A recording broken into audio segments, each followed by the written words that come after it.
Inicio, sí. Sí, ahora sí. El brote de cólera de Broad Street, el problema. La siguiente descripción del brote de cólera de Broad Street fue escrito por Judith en su historia de barrio londinense de Soho. A mediados del siglo XIX, el barrio de Soho se había convertido en un lugar insalubre de porquerizas, mataderos, excrementos de animales y un sistema de cañerías obsoleto. Debajo del suelo de las casas acechaba algo aún peor, un mar fétido de fosas sépticas que nunca habían sido drenadas. Solo era cuestión de tiempo para que esta amenaza explotara, lo cual finalmente ocurrió el verano de 1854. Cuando una oleada de cólera asiática llegó por vez primera a Inglaterra a finales de 1831, se pensaba que esta enfermedad era transmitida por el miasma en la atmósfera. Para cuando ocurrió, pensó 23 años más tarde, el conocimiento médico que se tenía sobre el cólera apenas había cambiado, aunque un hombre, el doctor John Snow, un cirujano y anestesiólogo, recientemente había publicado un reporte donde especulaba que esta enfermedad era en realidad propagada a través de agua contaminada. Una idea de que ni las autoridades ni el resto de la profesión médica compartía. Cada vez que ocurría un brote de cólera, lo cual sucedió 4 veces entre 1831 y 1854, no se hacía absolutamente nada para contenerlo, por lo que esta enfermedad se propagaba en las ciudades, dejando cientos de miles de personas muertas a su paso. El año de 1853 vio brotes en las ciudades de Newcastle, Gateshead y Londres, donde un total de 10.675 personas fallecieron como consecuencia. En la epidemia londinense de 1854, las áreas más afectadas fueron las de Southwark y Lambeth. A finales de agosto, Soho solo sufrió algunos casos, al parecer aislados, pero en la noche de agosto ocurrió lo que el doctor Snow más tarde catalogaría como el más terrible brote de cólera que jamás había ocurrido en este reino. Este brote fue tan violento como súbito. Durante los siguientes 3 días murieron 127 personas que vivían o en cerca de Broad Street. Pocas familias ricas o pobres se vieron libres de la pérdida de por lo menos un ser querido.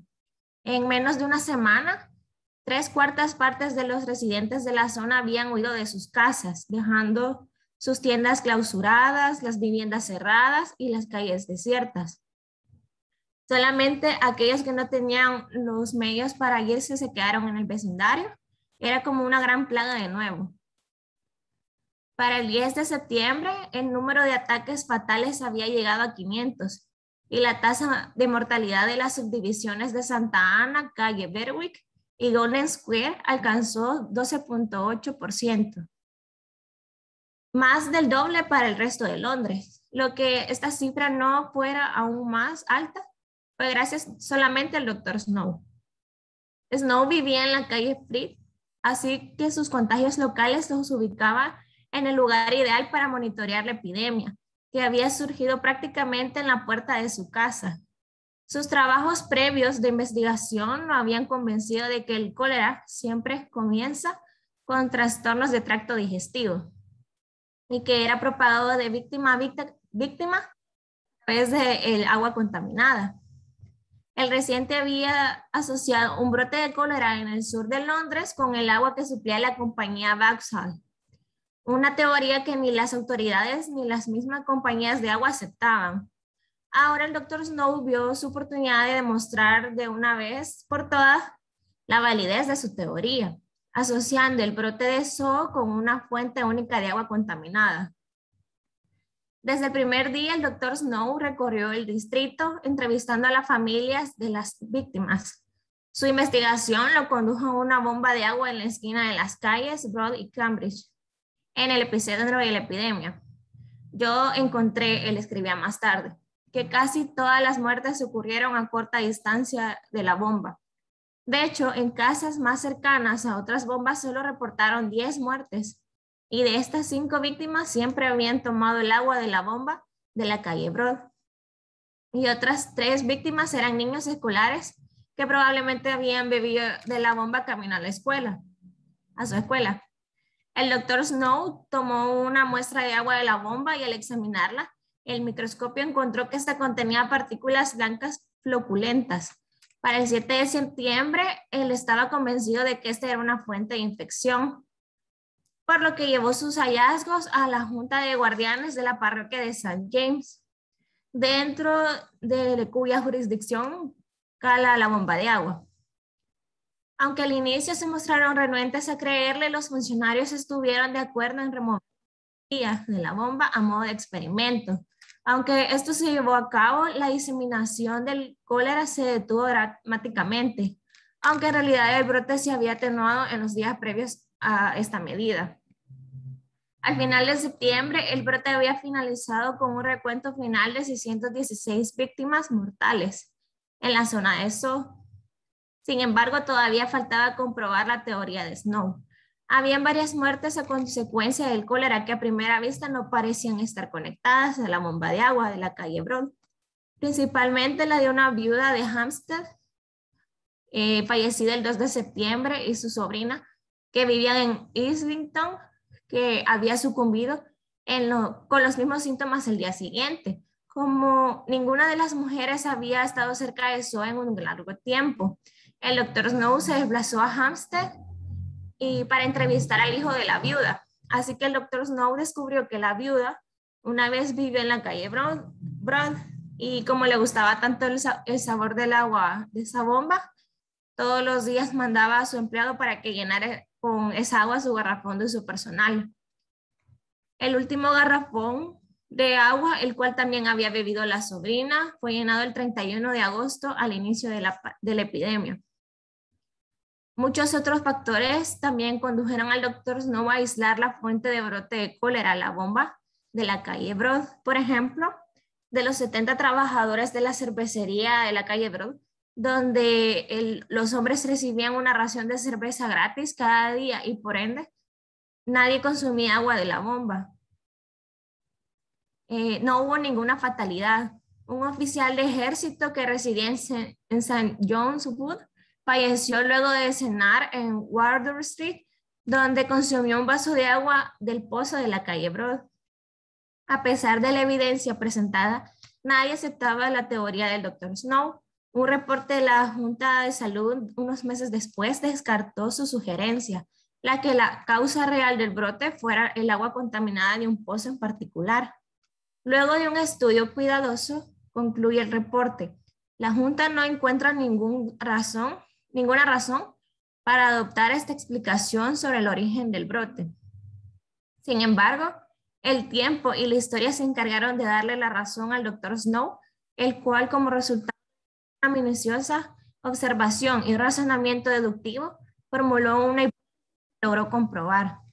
Él indicó los mecanismos de transmisión para el cólera, los cuales eran desconocidos hasta entonces, y formuló recomendaciones de control.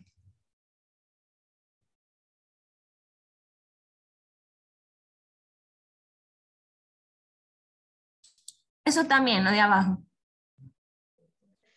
O hasta ahí. Digamos, bájalo, quiero ver. Transmisión de persona a persona y después, ¿qué sigue?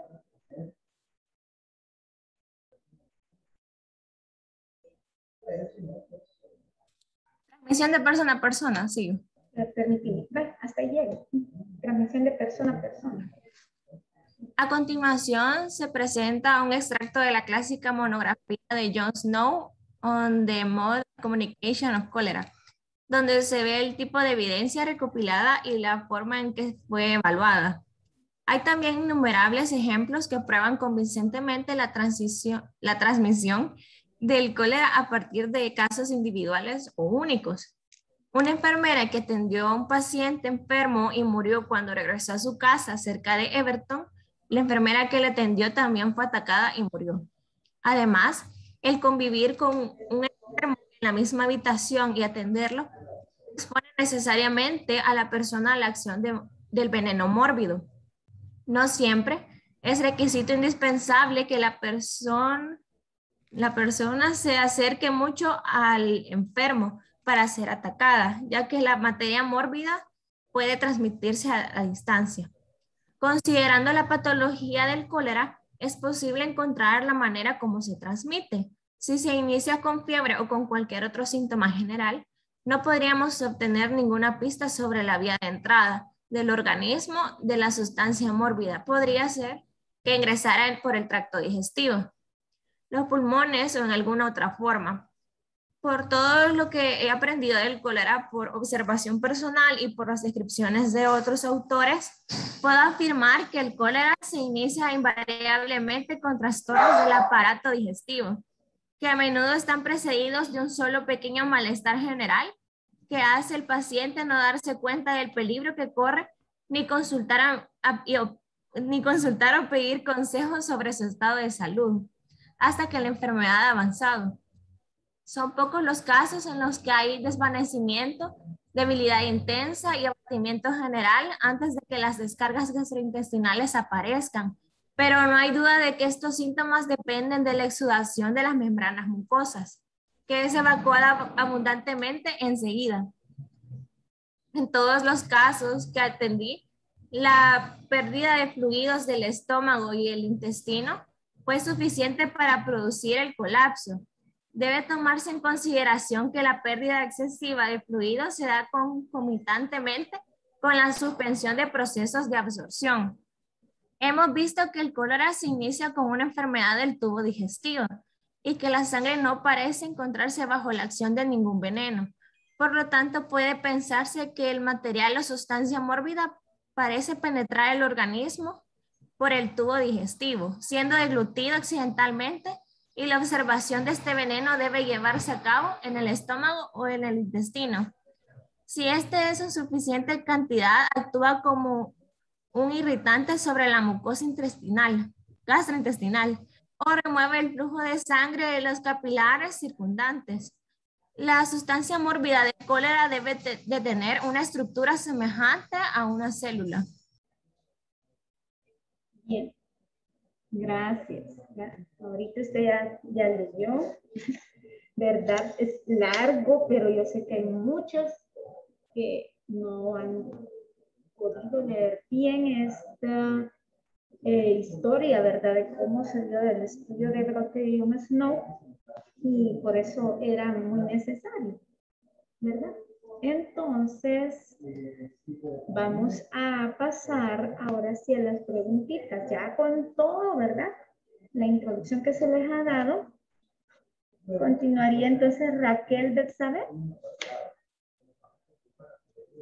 Raquel Betsabe Echegoyen, Ok. ¿verdad?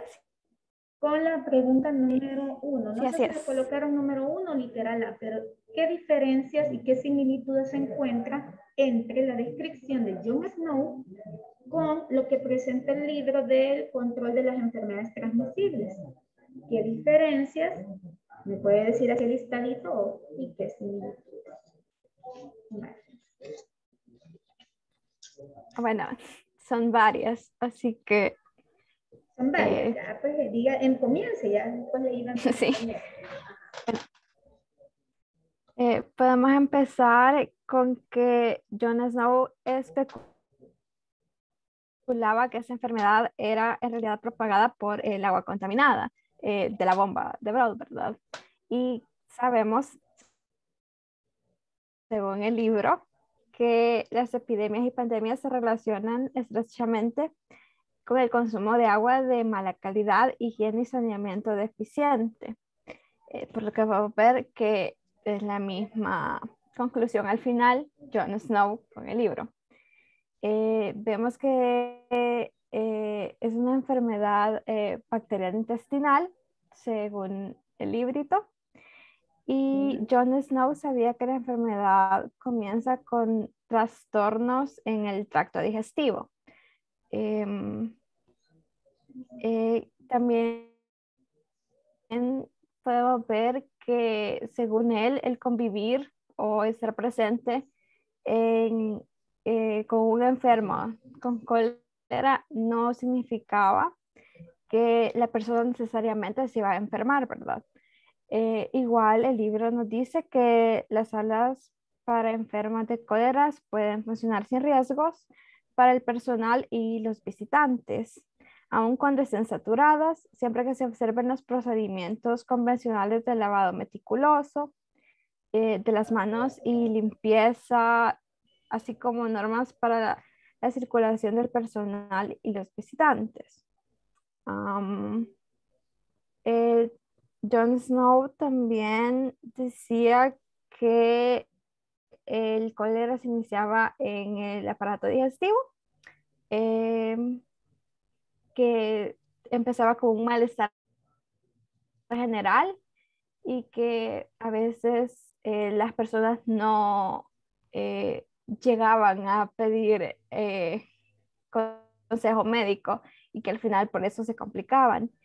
El libro dice que en su forma grave se caracteriza por un inicio repentino, eh, diarrea acuosa, profusa, heces en agua de arroz, Vale, náuseas y Raquel, vómitos abundantes del cuadro. Al inicio no hay malestar. Sí, muy bien. Raquel, yo sé que hay más, pero vamos a ver, ¿encontró alguna similitud de mencionar los riesgos? Jon Snow menciona los riesgos que esta enfermedad posee. Es una similitud con el libro de enfermedades transmisibles en la cual también se menciona, ¿o no? perdón. Una de las similitudes es que se mencionan los riesgos que esta enfermedad posee, tanto por parte del estudio de Jon Snow como por parte del libro de las enfermedades transmisibles. ¿Sí o no? ¿Hace mención Los eso Jon riesgos, Snow? me dice.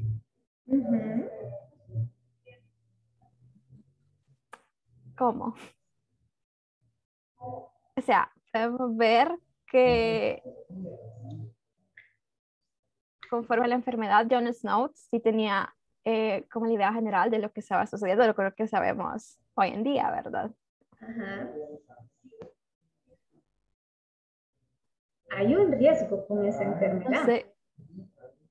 Entonces, hace mención él detallado de esos efectos, para que me comprenda mejor.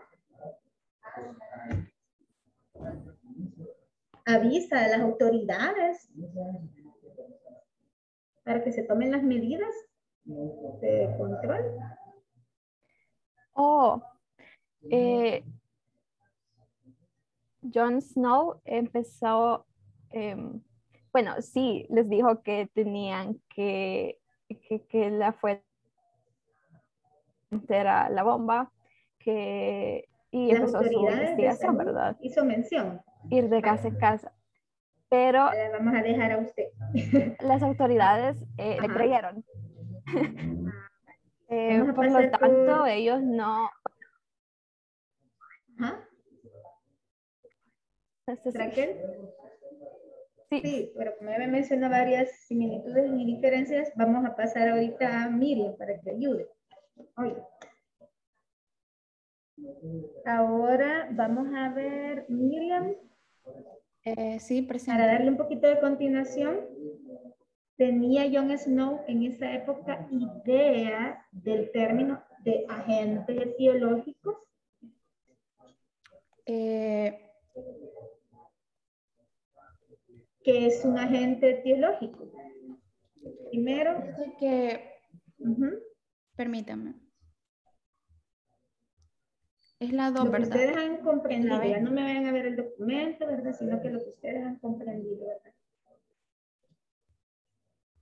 Dice de que permítame.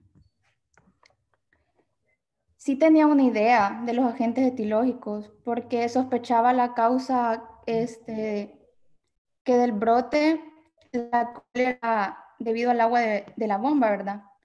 Que es una sustancia mórbida era la causante del cólera y cuya vía de entrada era el tubo digestivo, y esta sustancia mórbida, por lo tanto, sería, digamos, el agente etilógico, según yo.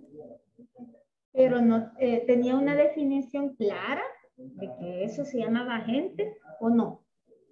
Sí, creería yo que sí. ¿Qué es un agente etiológico, Azucena?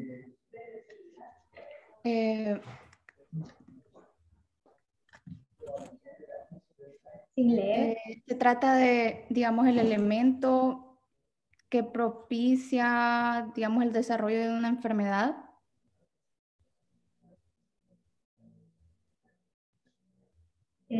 Madeline Nicole. Madeline Nicole. Sí, presente. Bien, quiero ver, me quedé en Miriam Azucena. Vamos a seguirle dando continuación aquí con Madeline Nicole. ¿Qué es un agente biológico, Madeline Nicole? Como decía mi compañera, en sí sería como un agente el cual podría producir una enfermedad o una infección en alguna persona.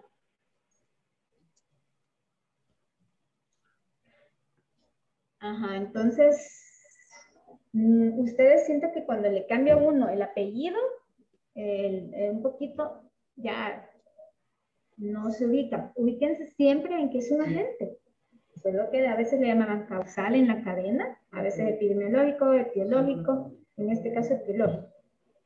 Pero esa entidad, ¿cómo se clasifica? Vamos a ver, haciendo un recordatorio de la clasificación de un agente. Podría ser, ¿cómo se clasifican los agentes? Sí. Sería no biológico y biológico. Ajá. No biológico y biológico. En este caso, ¿qué tipo de agente estaba afectando? Creería yo que es biológico, porque sería la bacteria enterotoxina vibrio cholerae, creo, algo así. Va. No duden, a ustedes les tocó responder esta guía, así que no pueden dudar de lo que han colocado, ¿verdad? Lo hicieron entre todos, espero que haya sido así. Adriana María Fajardo. Sí. Ah, Fajardo. Adrianita, Adriana no le escuchaba hablar. Vamos Sí. a ver, Adriana, que haciendo un recordatorio, si supuestamente, dicen tus compañeras, que ustedes han contestado que Jon Snow tenía idea de lo que era un agente etiológico, ¿verdad? En ese caso, ¿cómo él realizó esa definición del brote? A base de los agentes etiológicos, de la idea de eso. Él tenía dígame una... dígame qué es un brote. Un brote es como cuando una enfermedad surge de manera como, no solo con una sola persona, sino que ocurre en un grupo de personas usualmente localizadas. Empieza pequeño y después ya como se puede hacer más grande como una pandemia. Entonces, ese número, ese aumento, ¿cómo se le llama? Cuando ya esa persona cumple con todas esas características y otra también las cumple y otra también las cumple, ¿cómo se le llama a eso? El número, aumento de... ¿Casos? Casos, no dudes. O sea, el brote en sí, el concepto en sí es el aumento inusual de esos casos, ¿verdad? Entonces, no es, no tienen que decirlo de la enfermedad, sino del número de casos, personas que presentan esa sintomatología, ¿verdad? Pero ahí va otro concepto también, ¿verdad? Que es un caso. Entonces, ¿a qué le llaman un caso? Vamos a ver que te ayude Josué Fernando para finalizar con ustedes. Si dice Adriana que el aumento inusual de ese número de casos es un brote, que ahí le faltó, ¿verdad? Que será en tiempo, un determinado tiempo, un determinado lugar y un determinado número de personas. Entonces, ¿qué es un caso?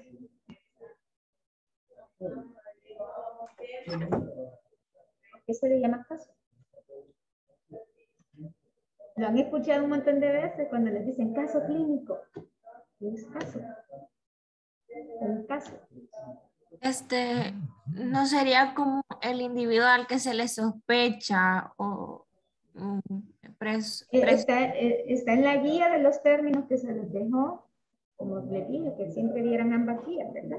Yo diría que un caso representa toda la etapa de la enfermedad que tiene que llevar este virus dentro del huésped que es el humano. Pero entonces, ¿es la enfermedad o es la persona? Y que díganmelo bien en términos.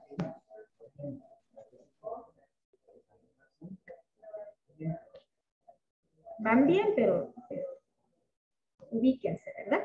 Que es el número en ese caso de qué? De personas o grupo de personas que presentan, que son los que presentan esa ¿qué? Esa patología, esa alteración de su salud. Vale. Y que está bajo investigación. Y vamos a finalizar con ustedes entonces con esas dos preguntas. Equipo, les pregunté a todos, ¿me faltó alguno? Raquel, Miriam, Madeline, Adriana y José Fernando, ¿verdad? ¿Quién me faltó? No. yo que leí. María Teresa. Ajá, no, por eso, al final su nota va a ser Bueno. el grupal. No sabía. Todos tienen que estar, como dicen a los salvadores, empapaditos del tema, ¿verdad? Pasemos entonces, gracias. Pasemos al equipo número 2.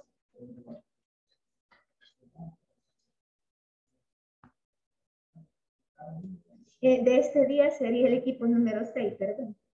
5 y después el 6.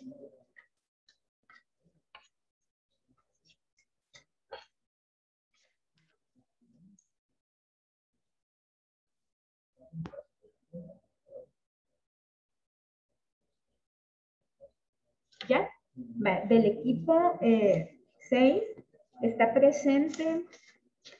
Cualquiera del equipo 6 puede estar listo a colocar la presentación, o sea, el PDF que tienen, al menos para que quede ahí el caso, el ejercicio. Para que los demás compañeros pues, puedan verlo, porque sí estaba bien larguito, pero bien interesante, ¿verdad? Vamos a ver, equipo 6. Flores Sosa, Abraham Alexander, ¿está? Hola, sí. Jorge Eduardo. Presente. Activen sus cámaras, ¿verdad? Camila Alejandra. Presente.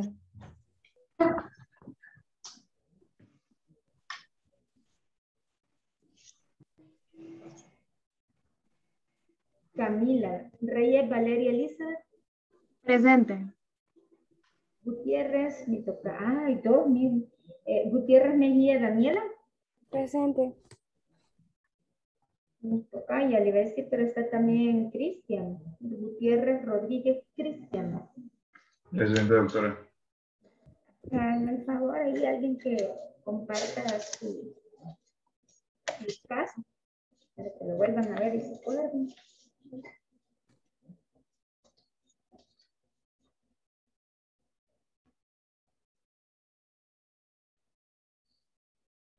Y si quieren, pues déjenlo ahí entonces en la... ¿Quién lo va a compartir? Cristian, usted. Sí, doctora, permítame. Ahorita.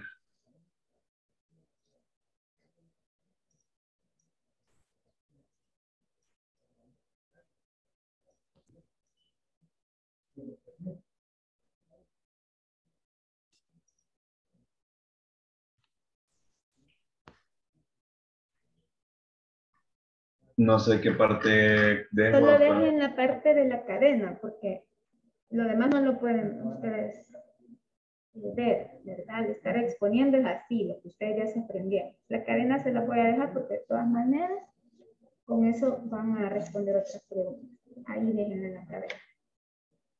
Vayan. Comenzamos con Abraham Alexander. Ahora, ¿tenemos? Sí. Abraham Alexander. Bien, ahí está listo Abraham, con todos los poderes.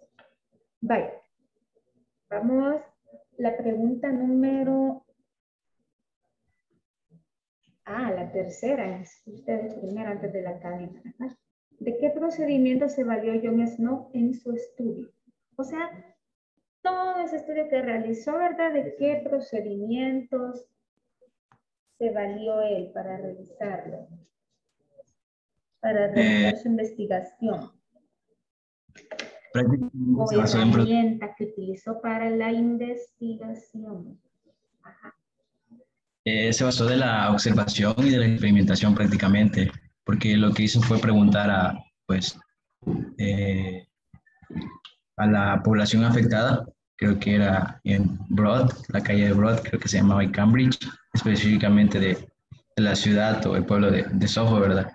En Londres, y prácticamente fue eso, que experimentó los sucesos por medio de la observación, cuáles eran el tipo de personas que estaban afectadas, porque había un rango de población que no estaba cerca, por ejemplo, en este caso de la bomba, y eso fue lo que hizo. Entonces, ¿se puede acordar usted de los pasos para realizar una investigación epidemiológica de campo? Se lo di, ¿verdad? Cuando estudiamos, vimos lo del estudio de brote. Ahorita no recuerdo. Ajá, porque como aquí habla de procedimientos para realizar la investigación, tuvo que haberse ayudado de estos pasos para realizar la investigación que acabas de decir, de campo, experimental. Entonces, No, prácticamente... hay unos pasos que estaban ahí en la clase que yo se los compartí, ¿verdad? Esa clase está ahí.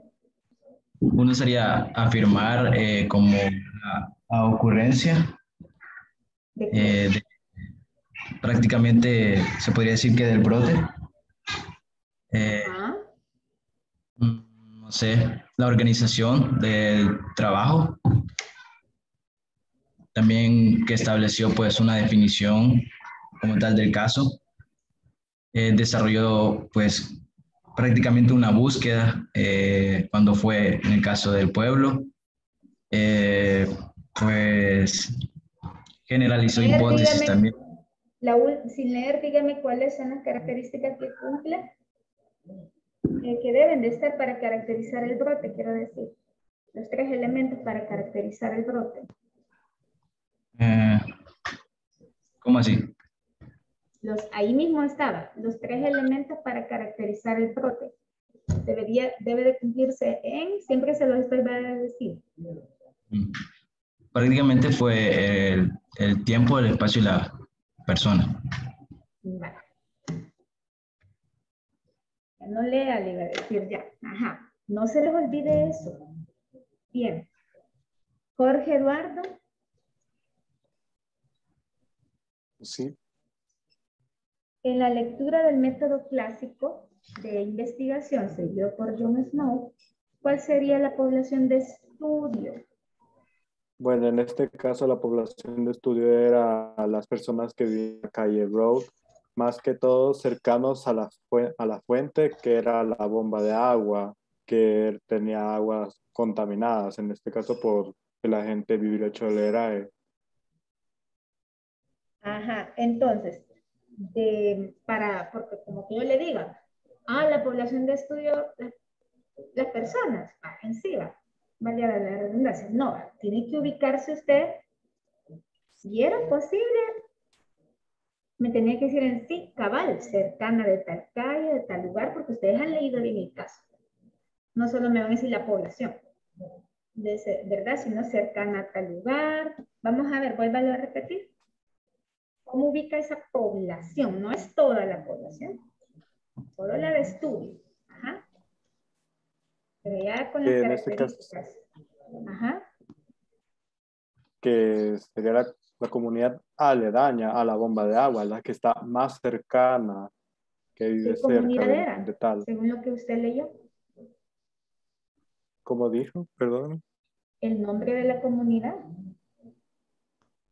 Del lugar que menciona ahí en el estudio. De la calle Broad. Ajá. Acuérdense, como que yo les diga, ahí comenzó el brote en Soyapango. Ubíquenme en dónde, ¿verdad? Igual ustedes, ubíquense en el estudio, ¿en dónde fue? En la calle Broad y Cambridge también. Ajá, por ahí también. Pero que estaban cercanos a qué, no lo entendí, a un río. No, a la bomba de agua. Ajá, siempre completen las palabras, porque me dice bomba, voy a creer hay varios tipos de bomba de agua, ¿verdad? Vamos a ver, Camila Alejandra. Sí, aquí estoy. Desarrolla la cadena de transmisión, ¿vale? Entonces, en este caso, ¿vale? Vamos a identificar cuál es el agente causal. El nombre es el Vibrio cholerae, pero John Snow lo catalogaba como, cuando lo vio por el microscopio, lo catalogaba como partículas floculentas blancas o ¿cómo se llamaba? El veneno mórbido. Mórbido, ¿verdad? Ah, pues sígame ahí con la cadena y ahí yo la voy a detener en un momento y va a continuar. Ok, entonces el agente causal es el Vibrio cholerae. El huésped en este caso es el ser humano. La puerta de entrada es el sistema digestivo por la... Hasta ahí. Okay. Ajá, hasta ahí. Sistema digestivo, ¿verdad? Sí, ahí va. Vamos bien con la vía. Ahora sí. Algunos pues sacan a la cadena el mecanismo y el modo de transmisión, ¿verdad? Ustedes, no sé si la dejaron solo con... Ahorita está bien chiquito la letra, no alcanzo a ver. Continúa Valeria. Valeria, continúe con los mecanismos o las vías. La vía de transmisión, en este caso fuera indirecta. Puede ser oral o fecal, a través del consumo de agua o alimentos contaminados. Luego está la puerta de salida, que es por el tracto intestinal. Y ese es verdad, o por la boca, que puede ser por vómitos. Y ya después está el reservatorio, que es pues el humano enfermo o el portador en aguas contaminadas o agua o comida, ¿verdad? Comida. Bien, estamos bien. Vale, con ustedes terminó aquí. Yo sé que faltaron dos, pero la nota es por equipo, ¿verdad? Y todos andan con la nota similar. Así de que pasamos ahorita, le damos las gracias al equipo 6 y pasamos al equipo 7.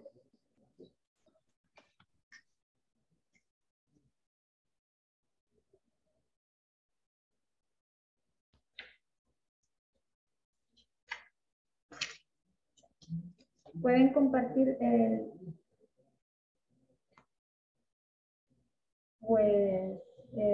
su documento, si quieren, lo dejan también en la parte de la cadena.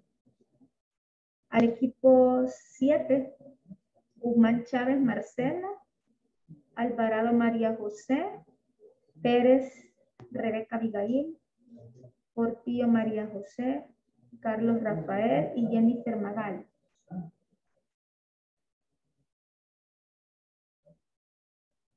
No sé si pueden ver ya la pantalla. Sí, ahí por cuestión del más o menos el tiempo que llevamos, voy a escoger solo ahí algunos.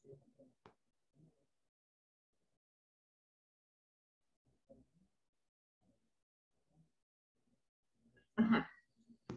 En ustedes les toca la pregunta, permítanme, 6 y 7.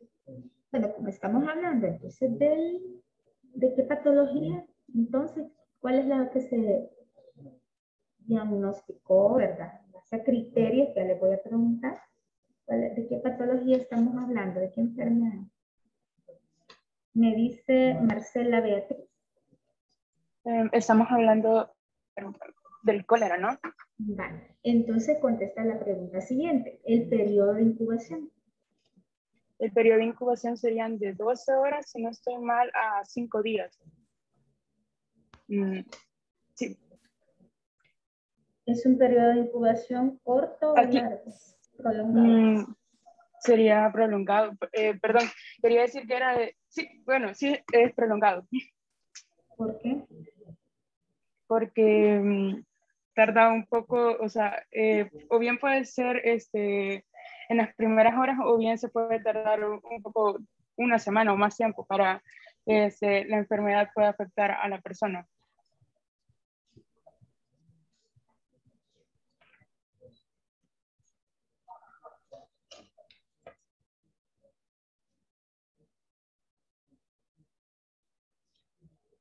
Promedio encontraron, porque a veces se encuentra el periodo de incubación, como decías tú, de menos de un día, o sea, de 24 horas a 5 días, pero entre el promedio que encontraron y qué días más o menos. Que yo recuerde, no había como algún promedio. No. No.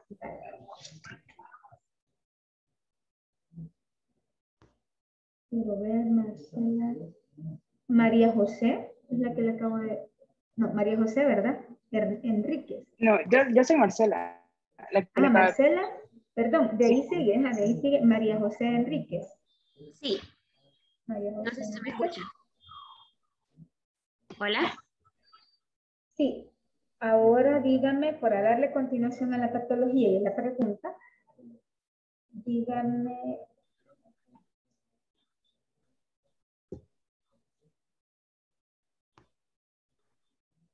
Ok, de los signos y síntomas que se encontraron ahí.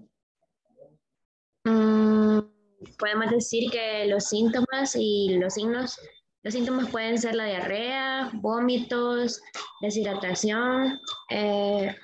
Los signos, perdón, primero puede comenzar como con una pérdida de líquidos, puede aparecer fiebre,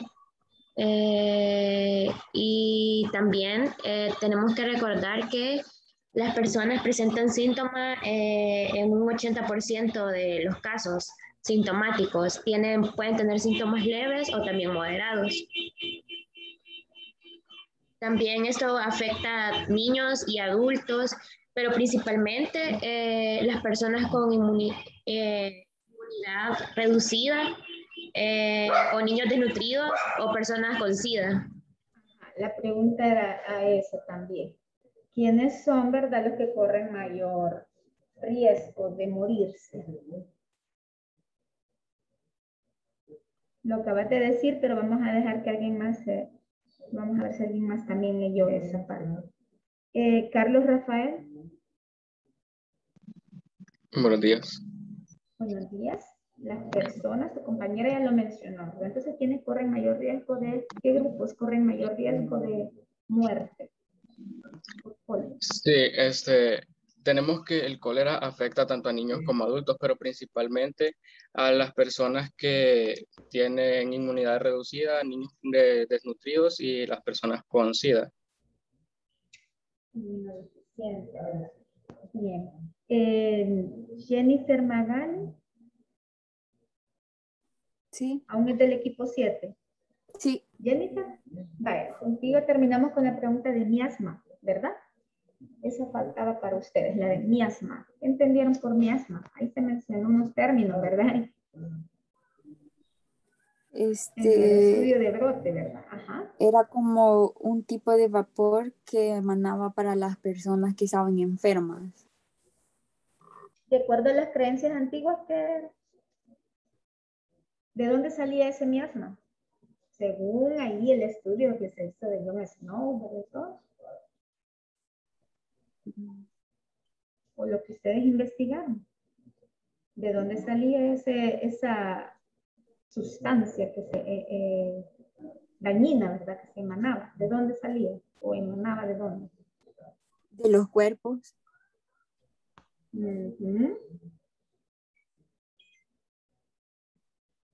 Del agua estancada también, ¿verdad? O del cuerpo de las personas, pero también del agua estancada según lo que leyeron del miasma.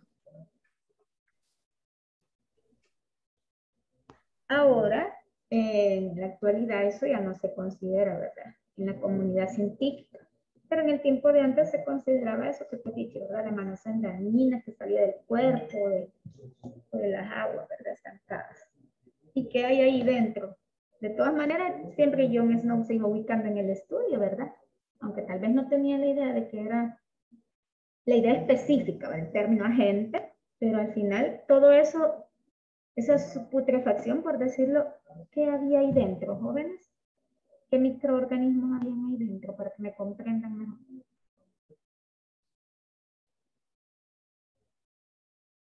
Pueden haber bacterias, pueden haber virus, ahí mismo, ¿verdad? En esa sociedad. Bueno, terminamos entonces con el equipo 7, ¿verdad? Si alguno falta, pues ya les dije que la nota es buscar.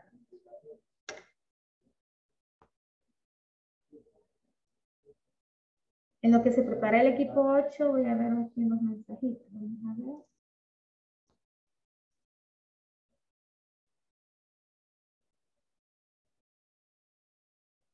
Bueno,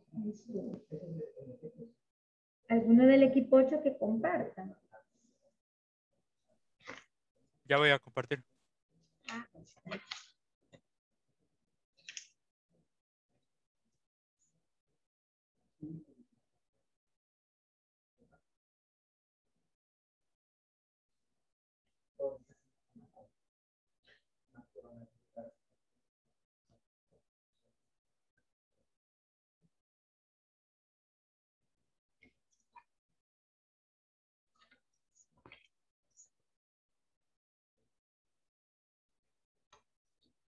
Vale, ustedes ya son preguntas pues, un poco más, que habla de la sintomatología y todo, pero acuérdense que como estamos en el estudio de brote, voy a hacerles un recordatorio.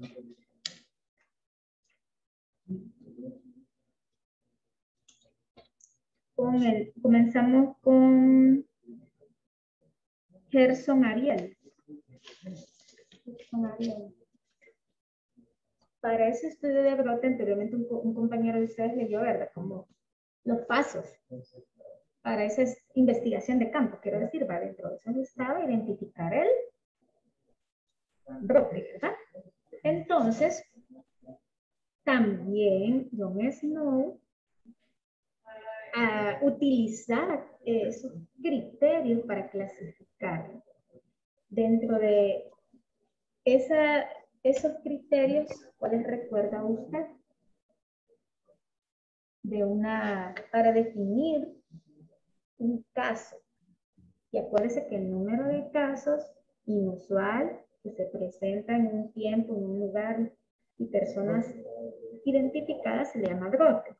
Entonces, para hacer esa definición, utilizó criterios para hacer una definición de caso.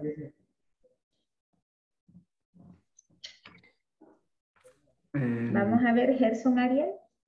Ajá, sí, no le entendí muy bien la pregunta. Para hacer una definición de caso, el cólera, pues, de personas que ¿verdad? Presentan sintomatología que es compatible con el cólera,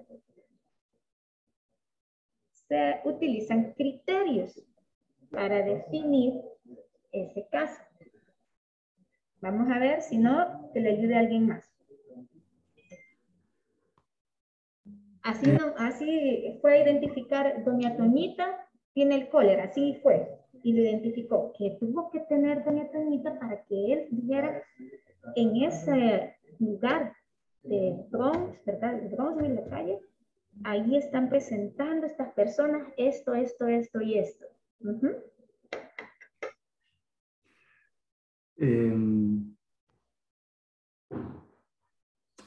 Pues sí, los síntomas y signos del cólera. ¿Esos entran en qué? ¿En criterios de qué? ¿De laboratorio, de epidemiológicos o clínicos? Clínicos. Vale. Que no se les olvide. Para definir un caso, se toma en cuenta criterios. Ahora, repítamelos. ¿Qué criterios? Los acabamos de decir. Signos y síntomas específicos de una enfermedad. Dígame los criterios, así como le acabo de mencionar.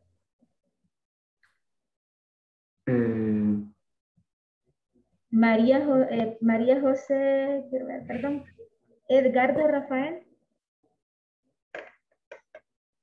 Presente. Vaya, de un solo, para definir un caso, ¿qué criterios se necesitan? No, serían los clínicos, epidemiológicos y los de laboratorio. Vaya, esos son. Ahora dígame dentro de los de laboratorio, ¿qué tuvo que hacer para identificar esta patología del cólera? Eso no yo. Usted. Sería la muestra del agua contaminada. Ustedes leyeron el caso, díganme qué hizo. ¿Qué hizo, verdad? El análisis del agua contaminada.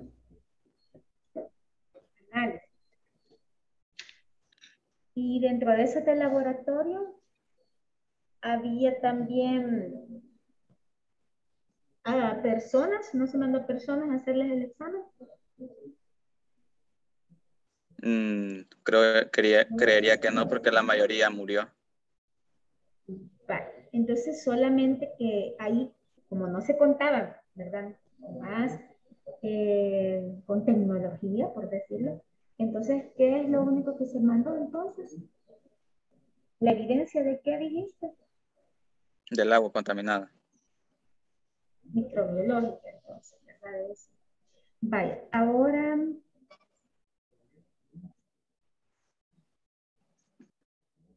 Yesenia. Hola. Yesenia. Yo, aquí estoy. Vale, vamos entonces a las preguntas. Están muy fáciles las de ustedes. Tienen que acordarse también de todos los criterios del brote.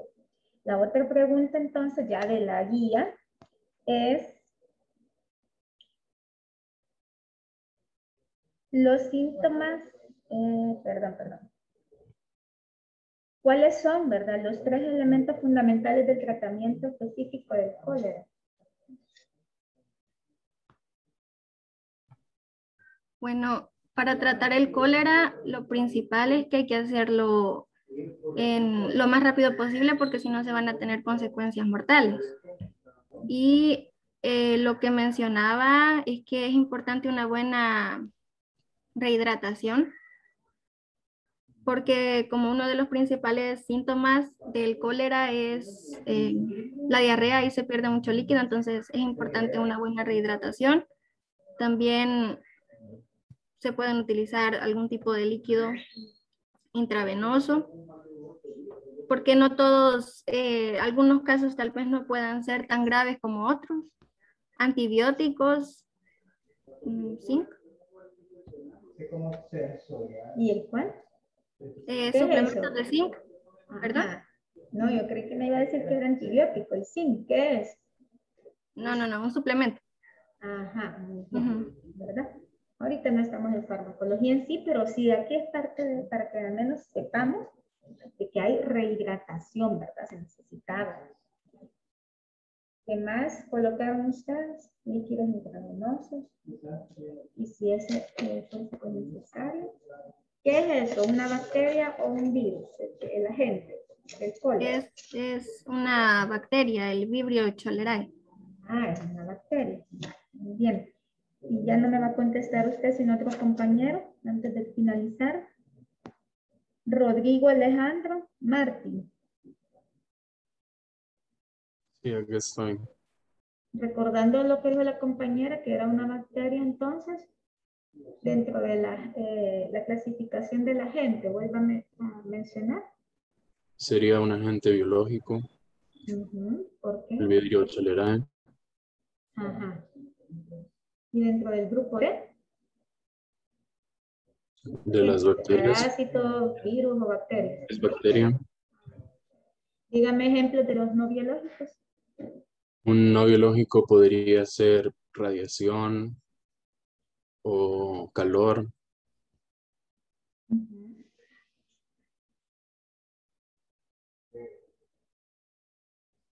Y otro agente, ¿verdad?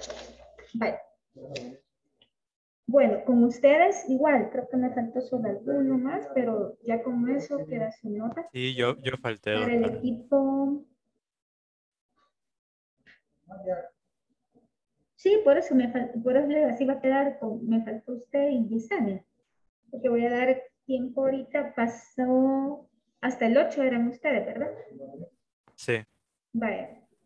Ya, ese les queda en la nota en el grupal, además.